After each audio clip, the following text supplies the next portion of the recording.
All right, let's just jump right into a big what if. We all know the Starks, right? The tragic, honorable heroes of the North. But what if their story wasn't about survival at all? What if it was about them being completely, totally wiped out?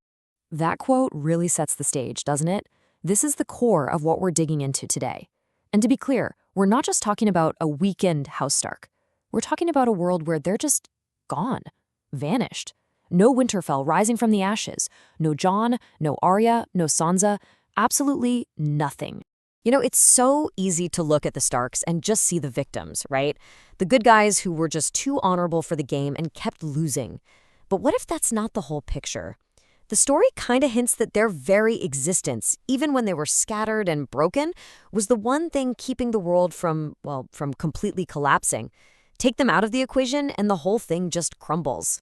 Okay, so to really get into this thought experiment, we have to figure out the exact moment it all goes wrong. How could a house this ancient, this powerful, just disappear?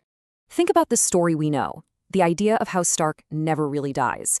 Robb gets an army, the kids go through hell but they make it, and that famous line, "The North remembers," becomes this rallying cry, this promise. But in the world we're imagining, there's nobody left to do the remembering.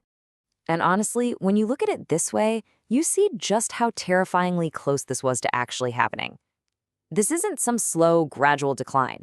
It's just a few key moments, one after another. Bam! Ned's execution starts it all.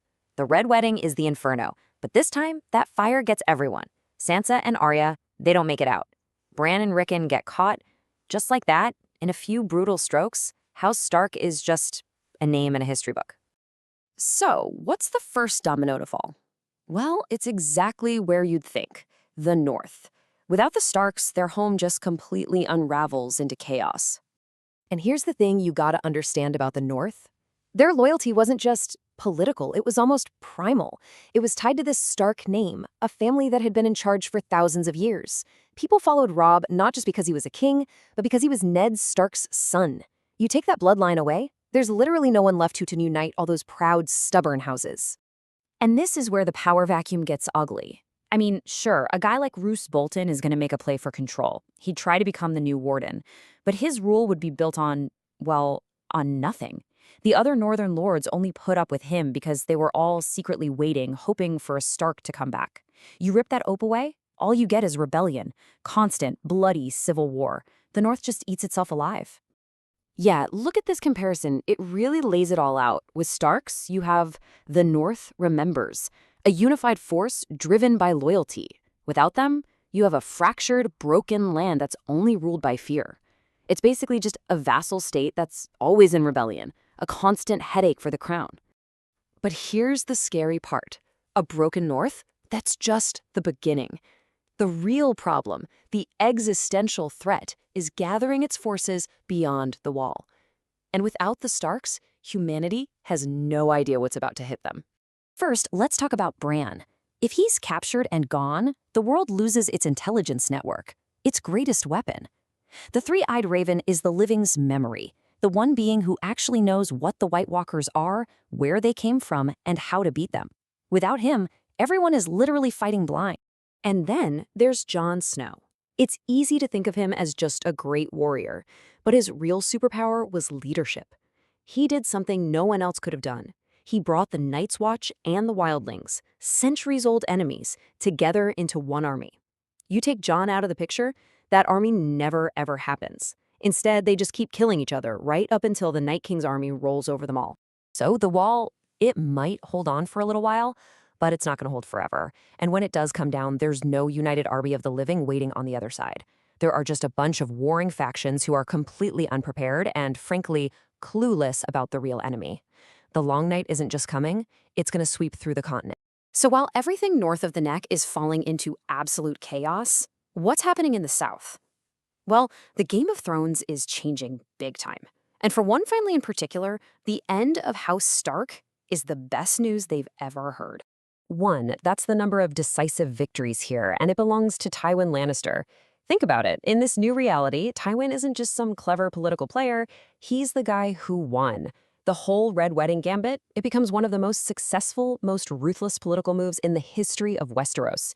It worked perfectly. and you can see how the whole map of Westeros changes.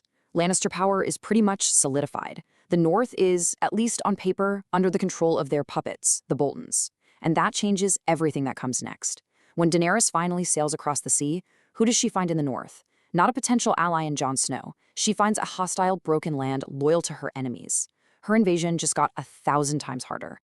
Okay, but this whole thing is bigger than just who sits on what throne. It's bigger than battles and politics. Taking the Starks out of the story, it's like ripping out the story's heart. It gets rid of the one moral compass in a world that, let's be honest, desperately needs one.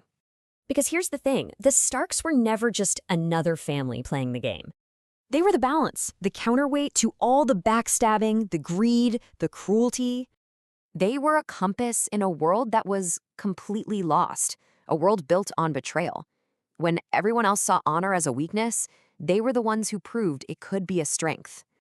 And this quote just nails it. The Game of Thrones becomes purely a game. There's no higher calling, no one fighting for the small folk or thinking about the good of the realm. It's just about power for power's sake, because the one family that cared about the bigger picture is gone. I mean, look at why people followed the different houses. You sided with a Lannister or a Baratheon out of fear or because you thought you'd get rich, but you followed a Stark out of trust, out of genuine loyalty. They inspired a kind of devotion that other houses could only dream of and usually had to buy. And that really brings us to the grim conclusion of this whole thought experiment. In a world without Starks, the monsters win. The most ruthless, the most selfish players take the throne. But what they win is a kingdom that's totally unprepared for what's coming. And when winter finally falls, for real, there's no one left to fight it. So it makes you rethink everything, doesn't it? Were the Starks just naive players who were bad at the game? Or was their survival, their honor, the only thing keeping the entire world from collapsing into darkness? Maybe them just surviving was the most important battle they ever won.